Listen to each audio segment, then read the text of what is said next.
Precisamente estamos con el hermano de Cristina del Pilar Guarín, René Guarín, nos está acompañando desde la ciudad de Bogotá. René, una de las hipótesis que comienza a evaluar la Fiscalía en este momento es la posibilidad de que su hermana haya salido con vida del Palacio de Justicia. De acuerdo con la información que le ha entregado el ente investigador, ¿qué conclusiones han sacado hasta este momento? ¿Ella murió dentro del Palacio o murió por fuera del Palacio de Justicia? Jefferson, hay un hecho cierto y es que después de la lectura del informe técnico que da cuenta del hallazgo de los restos de mi hermana Cristina del Pilar y después de la visita al laboratorio de medicina legal en donde me mostraron los huesos y, como lo decía, pude conocer un trozo de la falda con la que ella se ve salir viva del Palacio de Justicia, el abogado del caso, el doctor Eduardo Carreño, le pregunta a la fiscal si más o menos entre 25 o 30 personas que estábamos allí de medicina legal, de la fiscalía, del CTI y yo, porque el informe fue individualizado, yo como familiar de Cristina, que cuáles son las circunstancias en que se produce la muerte o el asesinato de Cristina. Y la fiscal responde que no es posible en este momento dar un parte respecto de eso, sino que se va a abrir una línea de investigación que permita establecer la verdad de lo que ocurrió no solo con Cristina, sino también con Luz Mari Portela y con Lucy Amparo Oviedo. Le quiero comentar como un hecho, digamos, complementario, que antes de que se presentara el informe, ante estas 20 personas, y esto quedó grabado y filmado, yo le pregunté a la fiscal cuarta delegada ante la Corte, a la doctora Jenny Claudia Almeida, que cuál era la razón para que la compulsa de copias del juzgado tercero especializado cuando condena a 30 años a Luis Alfonso Plazas Vega, la compulsa de copias para que sea investigada Mariana Elfi Díaz de Valencia, quien en el juzgado tercero especializado nunca se identificó, contrario a como ustedes nos comentan y nos muestran que sí se identificó en el canal RCN, y las inconsistencias que tuvo referente a lo que le pasó ese día, inconsistencias respecto de tiempo, de modo, de forma y de lugar, y que tuvo con su hijo, no haya prosperado. Yo le pregunto a la doctora Jenny Claudia por qué, si esa investigación se ordena hace 5 años, esa investigación no ha andado. Y la respuesta, y eso quedó grabado de parte de la Fiscalía de la doctora Jenny Claudia, es que inexplicablemente eso se empezó a mover fue cuando ella llegó. Y es así como el día 27 de mayo de este año, ella, dentro de todo el conjunto de procesos que hay, ordena que se allegue toda la información que hay en el proceso de Alfonso Plazas Vega referente a Mariana Elfi Díaz de Valencia, se le allegue a la fiscal Claudia Cetina, quien adelanta este proceso, pero como le digo, es un proceso de una solicitud de investigación por falso testimonio que duró 5 años totalmente quieta, y la respuesta fue que inexplicablemente ha estado quieta allí. René, ¿y por qué? ¿Esto qué quiere decir? René. Esto no quiere decir, Jefferson, sí, de manera concluyente, que mi hermana haya sido sacada y asesinada, o que mi hermana haya muerto calcinada en el 4º piso. Esto no significa ni más ni menos, sino que la Fiscalía General de la Nación tiene que establecer la verdad de lo que pasó en el Palacio de Justicia, no solo con mi hermana Cristina, no solo con las personas desaparecidas, sino en este caso con estos 2 nuevos casos de desaparición forzada.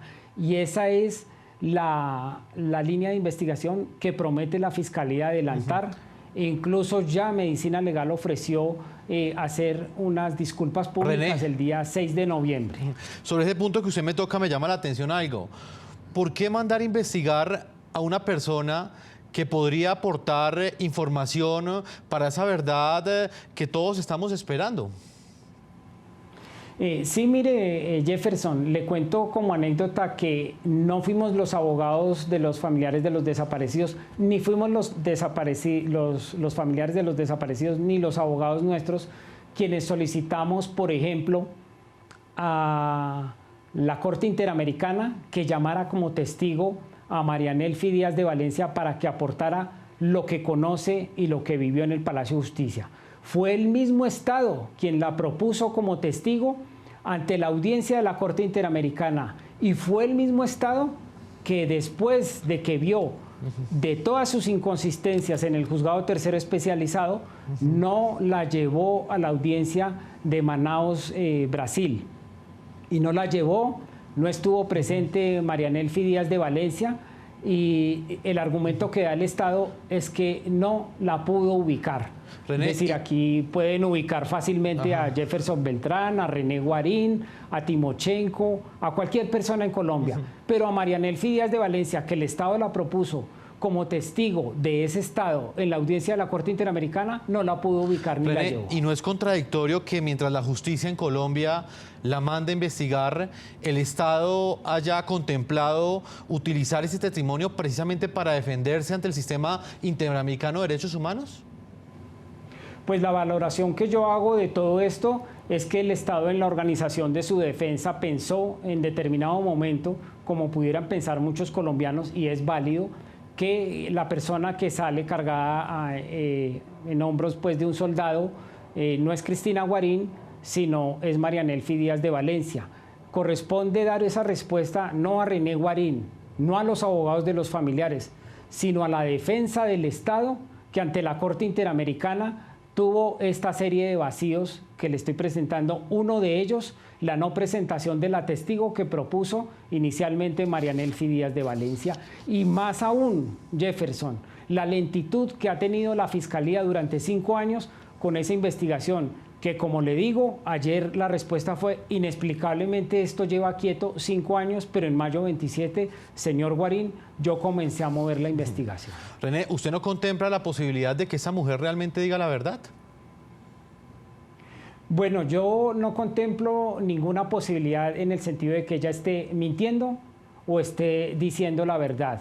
Yo lo que espero es que este caos que se generó porque el Estado dejó que la toma ocurriera, porque el Estado sabía que la toma iba a ocurrir y sin embargo la permitió, este caos que se generó cuando el Estado hace la retoma, este caos que se generó cuando el Estado captura personas, las somete a procedimientos irregulares, las mata, como está demostrado, las desaparece, el Estado lo generó, ese caos con uno de los incendios que según comenta la Comisión de la Verdad está demostrado, lo generó el Estado, ese Estado que dejó 20 años de investigar los hechos y después del año 20 comenzó a investigarlos dejando por fuera, digamos que todo el lado del DAS, del F2, de la policía y de inteligencia militar. Ese mismo Estado que ha sido juez y parte es el encargado de decirnos una respuesta a eso que está diciendo Jefferson Beltrán. ¿Usted contempla, señor Estado, que esta señora, a la luz de las pruebas, está mintiendo o está diciendo la verdad? René, para finalizar esta amable entrevista que usted nos ha concedido, ¿qué viene de aquí en adelante en su vida? Como lo dije al comienzo de esta entrevista, en los últimos 30 años su principal objetivo ha sido buscar esa verdad que esperan los familiares de los desaparecidos, saber qué pasó con Cristina del Pilar Guarín. En las últimas horas usted ya recibió una respuesta. ¿Qué viene de aquí en adelante? Jefferson, para mí el momento que estoy viviendo es una mezcla de alegría y de expectativa. Digamos que el tema de tristeza pues tengo que aceptarlo porque mis papás finalmente pues ya no viven. Mi papá murió en el 2001 y mi mamá en el 2011 y no pudieron recibir los restos de Cristina. Históricamente, cronológicamente, la historia me ubicó para ver a mi hermana al lado mío en los primeros 22 años de mi vida, para verla desaparecida 30 años y ejercer esta lucha titánica que me implicó perder muchas veces mi libertad, salir en exilio un par de veces, una vez hacia Europa y otra vez hacia el Cono Sur, y muchísimas diligencias de buscar a Cristina, hablando con el Departamento de Estado de los Estados Unidos, por ejemplo, como lo hice en 2011, hablar con la Comisión Interamericana, hablar con la Corte Interamericana, hablar con la Corte Penal Internacional de La Haya, entrevistarme en el Parlamento Europeo con un testigo que dice estar en esos hechos. Lo que viene para mí, inicialmente pensaría, es un gran alivio porque se apunta a cerrar un círculo que me ha consumido los 30 últimos años de mi vida. Mi vida cambió radicalmente en función de saber qué pasó con mi hermana en función de recuperar sus restos, en función de ver que se hiciera justicia. René. Eso por una parte.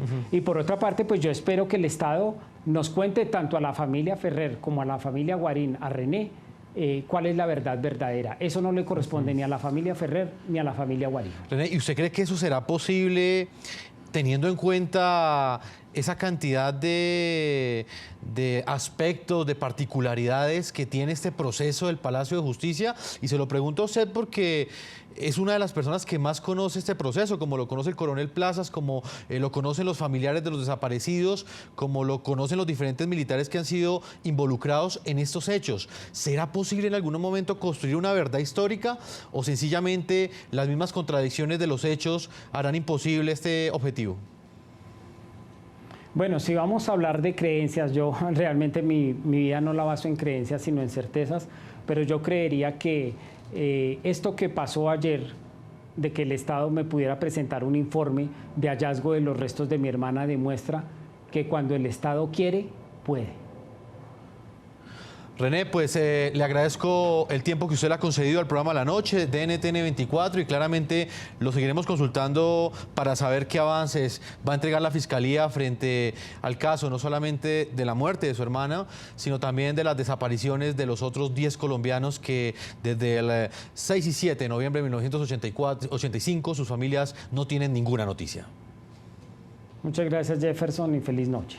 Feliz noche. Nosotros vamos a una primera pausa comerciales. Cuando regresemos continuaremos hablando con los familiares de los desaparecidos del Palacio de Justicia. Estamos con Sofía Velázquez, la hija de Marina Isabel Ferrer, una mujer que hasta hace 24 horas iba y visitaba una tumba, visitaba los restos mortales de su mamá. La Fiscalía le ha dicho en las últimas horas que esos restos mortales no son de ella.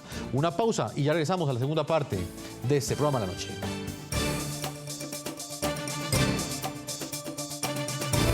Ya regresamos con La Noche.